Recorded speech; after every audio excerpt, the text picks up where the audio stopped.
BFM Business, le Club Média RH, décryptage RH. Bonjour Nadège. Bonjour Alexandre. Je suis ravi de vous retrouver.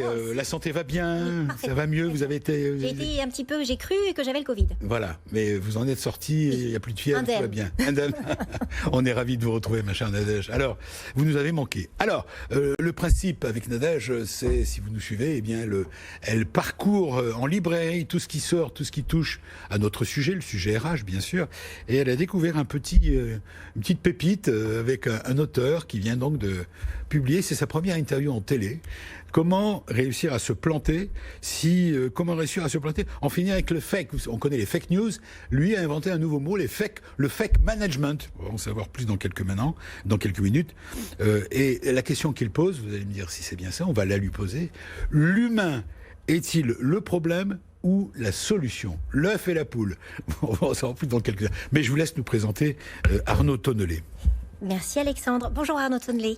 Alors d'abord, qu'est-ce qui se cache derrière cet ouvrage au titre un peu railleur? On va d'abord, effectivement, comme Alexandre l'a précisé, vous êtes coach de dirigeants au cabinet Kea et Partners. Vous êtes un spécialiste de la transformation, du management des équipes, des outils de changement, et vous avez à votre actif un certain nombre d'ouvrages très sérieux qui proposent des solutions. Sauf que celui-là, c'est une sorte, Alexandre, d'anti-manuel, d'anti-livre. C'est un livre qui ne va pas vous donner de solution. Voilà. Et pourquoi?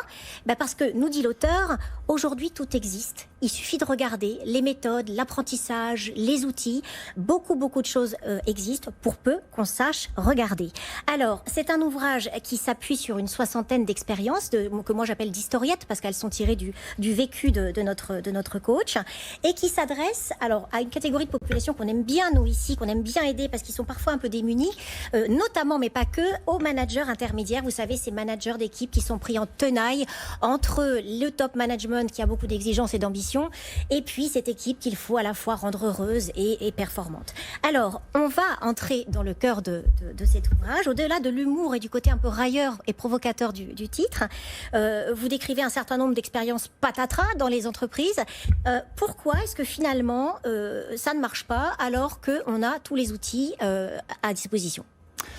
Alors pourquoi ça marche pas? Écoutez, c'est le mystère qu'essaye de creuser ce livre. Moi, ça fait 30 ans que j'exerce ce métier et au fond, les solutions, on les connaît. Il y a des livres, des conférences, des experts et on passe son temps à essayer de trouver des solutions alors que les solutions, on les a. Le vrai mystère, c'est pourquoi ces solutions, on les utilise pas. Donc, des solutions innovantes, c'est ce que vous expliquez. L'innovation, on en a finalement plus tellement besoin sur le sujet du management. Écoutez, le management, c'est l'art de mener les hommes. Des hommes, il y en a depuis un certain nombre de dizaines de milliers d'années. Donc le savoir-faire, on l'a, on sait comment faire. Donc on cherche évidemment chaque année de nouvelles solutions. Je crois que c'est une fausse piste. Je crois que la notion même d'innovation managériale n'a pas de sens. On sait ce qui marche, il faut juste l'utiliser. Voilà. Alors vous donnez un véritable, on peut dire, un coup de pied dans la meute, là. Vous dites les idées séduisantes. Il faut percer le mystère qui nous fait préférer les idées séduisantes aux idées justes. Tout ce qui est nouveau, les méthodes innovantes aux méthodes efficaces, etc. Alors c'est pas jouer à celui qui dit le monde d'avant était mieux. Non, c'est pas du tout ça. Non, c'est pas du tout ça. Moi, je suis absolument pas hostile à l'innovation. Ouais. Simplement, l'innovation, c'est le fait d'inventer quelque chose de nouveau pour résoudre un problème qu'on n'arrive pas à résoudre. La question du management, on sait la résoudre. Donc la question, c'est pourquoi on n'utilise pas ce qui fonctionne. On sait manier les hommes, on sait conduire des transformations. Utilisons ce qui marche avant d'inventer. Je prends souvent un exemple très bête qui est l'exemple de la petite cuillère. Il n'y a pas besoin d'innover sur la petite cuillère. Elle marche bien. Si vous voulez manger un yaourt, utilisez votre petite cuillère. D'accord? Et en management, globalement, les solutions sont relativement simples. Alors, en matière de transformation aussi. On va creuser justement sur cet aspect du management parce qu'en quelques minutes de présentation d'ouvrage, on a assez peu de temps. Donc, creusons sur le management pour être concret. Je sens que notre ami Alexandre veut du concret. Alors, par exemple, sur le management d'équipe, on lit dans l'ouvrage que finalement, le team building, qu'on connaît beaucoup en entreprise, notamment. On rappelle ce que c'est, le team building? Le team building, c'est ces réunions en fait où on réunit les équipes autour d'activités ludiques. Alors moi je préfère la définition qu'en fait Arnaud Tonnelet, en fait un moment récréatif infantilisant pour faire mumuse. Alors c'est quand même assez drôle. Ça a une autre vocation normalement, mais justement pourquoi est-ce que ça ne fonctionne pas et que c'est une fausse bonne idée, cher d'ailleurs souvent le team building, puisqu'on va loin. Ça fonctionne pas parce que tout simplement vous appartenez à une équipe et c'est pas parce que vous allez aller faire mumuse à faire de la cuisine ou du kart que ça va résoudre vos problèmes Si c'est d'équipe. Marrakech, ça change la donne quand même. Vous allez passer un bon moment, mais c'est pas le but. un bon week-end, vous allez rencontrer des gens absolument sympathiques, vous allez rentrer lundi, vous allez être de très bonne humeur. Si vous avez des problèmes d'équipe, ils n'auront pas été résolus. Donc le team building, c'est une activité sérieuse.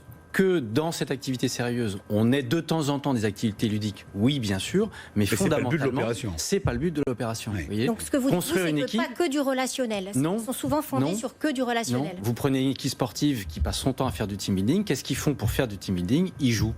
C'est-à-dire qu'ils font leur métier. Vous prenez une équipe militaire, ils font des opérations. Vous prenez une équipe de journalistes, pour créer de la cohésion, ils vont travailler ensemble. Le team building, c'est d'abord travailler ensemble. Donc vous dites qu'il y a une dérive, en quelque sorte. Complètement. Une vraie dérive, mais qui est responsable de tout cela? Responsable, je ne sais pas, c'est un état de fait. Vous voyez, il n'y a personne qui est vraiment responsable. Après, vous avez des intérêts qui sont en jeu. Forcément, les gens qui vendent des activités ludiques, ils ont plutôt intérêt à dire qu'ils vont faire du team building. Ça ne sert à pas grand-chose, ça fait passer un bon moment, mais basta, quoi.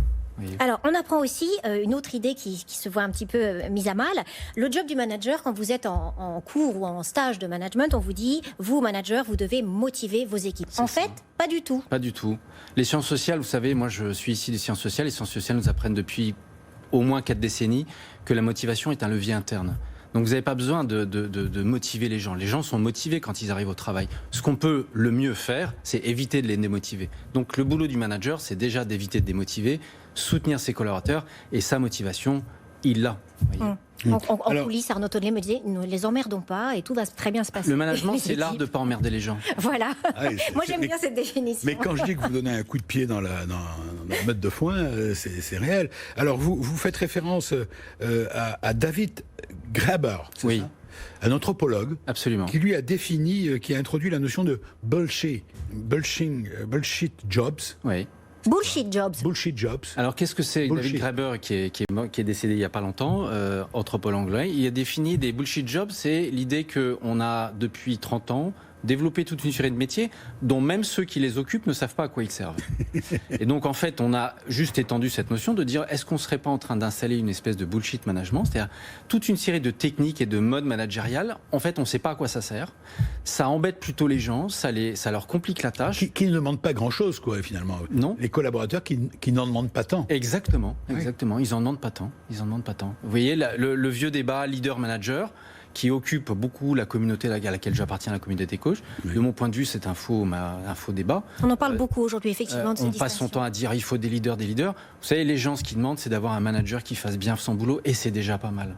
C'est déjà pas mal. Et aujourd'hui, vous avez l'impression que ça s'est développé dans les entreprises? Je disais qui sont les responsables, vous n'avez pas su me le dire. C'est quoi, les DRH, les managers? Non, honnêtement, de mon point de vue, il n'y a pas vraiment de responsables et surtout pas les DRH. Chacun fait ce qu'il peut. Simplement, c'est un phénomène de société. C'est un phénomène de société. Il y a des prestataires, il y a des gens qui cherchent des solutions. Et donc cet ensemble-là fait qu'à un moment donné, on se dit, et si on allait faire du karting? Et si on faisait ceci? Non. C'est bidon, quoi.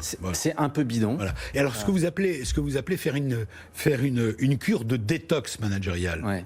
Est-ce que vous avez la recette Est-ce que vous avez des médicaments? Il faut prendre des cachets? Alors justement, non. C'est terminé avec cette ordonnance. Justement, ne pas prendre de médicaments. Surtout certainement pas. C'est que si l'été prochain, vous voulez faire une cure de détox alimentaire, qu'est-ce que vous allez faire? Vous allez regarder vos mauvaises habitudes. Les mauvais aliments que vous prenez, le fait que vous dormez pas assez, le fait que vous buvez trop de vin ou que sais-je. Le management, c'est la même chose. C'est-à-dire, prenons tout ce qui ne fonctionne pas, toutes les mauvaises habitudes, revenons à des choses simples, se parler, s'écouter, être présent. Ces recettes-là sont vieilles comme le monde, elles fonctionnent, voilà. Mais probablement qu'elles sont un peu trop simples et donc on cherche à sophistiquer les choses. Voilà, le détox, si vous avez remarqué le mot détox, c'est d'abord enlever des choses. Je vois page 188, l'intelligence rendrait-elle bête? C'est la question que vous posez avec un exemple, une citation. Il y a sûrement quelqu'un qui sait où est l'information, mais avec le turnover, parce que ça c'est une des causes peut-être d'ailleurs, on pourrait en parler, personne ne sait plus qui c'est. Exactement. Alors là, dans cette petite chronique, ce que j'appelle l'intelligence, c'est au sens anglo-saxon, c'est-à-dire c'est le renseignement. Oui. D'accord. Et dans les entreprises, on a investi des millions pour créer des bases de données. Donc vous avez des bases de données énormes. Sauf qu'au bout d'un moment, quand les gens cherchent de l'information, ils ne savent pas où la trouver. On disait que c'était sociétal. Est-ce qu'on ne peut pas dire que la société a évolué? Il ne s'agit pas de critiquer, c'est comme ça, c'est un fait. Et justement, le turnover, le fait que les gens bougent beaucoup et qu'on les sollicite à bouger d'ailleurs. Puis avec les crises, les gens qui partent, qui reviennent, d'autres qui arrivent. Est-ce qu'on ne peut pas dire que finalement le savoir, c'est un vrai grand sujet, tout le monde, c'est un grand sujet d'aujourd'hui, de cette rentrée, le savoir de l'entreprise, qui commence à disparaître. Alors effectivement, le turnover fait qu'on ne sait plus qui a payé quoi, qui a fait quoi, qui a donné l'ordre de faire quoi. Et alors je vous dis pas avec sans le critiquer, avec le travail à distance, ça va compliquer plus les choses. C'est ce que, alors, le livre ne porte pas sur le turnover, mais de fait, la mobilité un peu forcenée et les réorganisations un peu forcenées, un peu rapides, désorganisent souvent beaucoup de choses. Parce que fondamentalement, une organisation, c'est d'abord des gens qui travaillent ensemble. Donc, quand vous passez une organisation votre temps, stable. Exactement. Quand vous passez votre temps, les gens travaillent là depuis longtemps, ils sont au boulot, se connaissent, et ils bossent. S'apprécient. Ils bossent ensemble, s'apprécient exactement. Et donc ça peut être aussi une des causes. Absolument. Et moi, je trouve que dans votre ouvrage, ce qu'on voit un petit peu aussi en filigrane comme cause, c'est cette espèce d'injonction qui nous vient d'un peu partout de proposer du neuf. On va faire le job, on est embauché, on va faire mieux que le précédent parce qu'on va apporter du neuf. Et apporter du neuf pour du neuf, finalement, c'est ce que vous dites. C'est là on arrive dans un espèce de non-sens. Et pourquoi apporter du neuf? Quel est le problème? Alors, je pense que nous arrivons au terme de notre chronique. Alors juste, est-ce que les managers, mes petits chouchous, les managers intermédiaires, est-ce qu'ils ont une marge de manœuvre? Parce qu'en fait, on voit bien que les entreprises, elles font un peu... C'est un peu, je veux bien, mais je peux point. Le feedback, j'ai noté la co-construction, l'évaluation en continu, l'empowerment, tous ces jolis mots. Les grandes entreprises, notamment, parmi les plus riches, elles vont vers ça quand même. Et pourtant, au niveau de l'équipe, ça bouge pas tellement. Alors, quelle est la marge de manœuvre de moi, manager intermédiaire, lundi matin, quand j'arrive au bureau? La marge de manœuvre, elle est simple. Oui, bien sûr. Enfin, moi, c'est mon quotidien d'accompagner des managers de tout niveau hiérarchique. Même ceux qui sont au sommet sont pris dans ces contraintes-là. Oui, bien sûr, il y a des marges de manœuvre. Il y a des marges de manœuvre déjà en retrouvant une forme de simplicité. Vous voyez, moi, je suis souvent surpris du fait que les managers, ils ont, comme vous et moi, du bon sens, mais qu'on leur interdit quelque part de mobiliser ce bon sens. Donc déjà, le bon sens, c'est-à-dire écouter ses collaborateurs, etc., etc. Tout ça, c'est des choses qui marchent. Donc, pas trop entendre ces sirènes-là. Vous voyez. Juste à l'introduction du livre, j'ai mis en petit exergue le conte d'Andersen qui raconte l'histoire du roi qui est nu. Et tout le monde pense que le roi est nu. Il n'y a qu'un petit enfant qui dit mais en fait le roi est nu, il n'est pas habillé. Et en fait, c'est retrouver aussi cette espèce de fraîcheur qui est de regarder les choses telles qu'elles sont et de se dire quand le roi est nu, disons-le, c'est pas grave, mais disons-le et ne disons pas qu'il est habillé. Vous voyez, c'est aussi retrouver cette fraîcheur-là. Alors vous citez, et on va terminer peut-être sur si vous êtes d'accord. J'adore les citations. Justement, au début de votre livre, j'adore cette citation de Nietzsche. Bien sûr, Friedrich Nietzsche, il était peut-être visionnaire. Et il l'était certainement. Je vous donne cette phrase. Le goût du vrai va disparaître au fur et à mesure qu'il procurera moins de plaisir. L'illusion, l'erreur, la chimère vont conquérir pas à pas, parce qu'ils s'y attachent du plaisir, le terrain qu'elle tenait autrefois. Exactement. Et on est dans ce jeu d'innovation, c'est-à-dire qu'on préfère souvent quelque chose qui est innovant, même si ça fonctionne pas. Quitte à perdre le goût du vrai. Exactement. Qui va disparaître. C'est plutôt pessimiste, ce que vous nous dites. Non, au contraire, je ne crois pas. Mais le point de départ, c'est quand même ça. Alexandre, c'est rafraîchissant. En ces temps de Covid, je conseille cette lecture.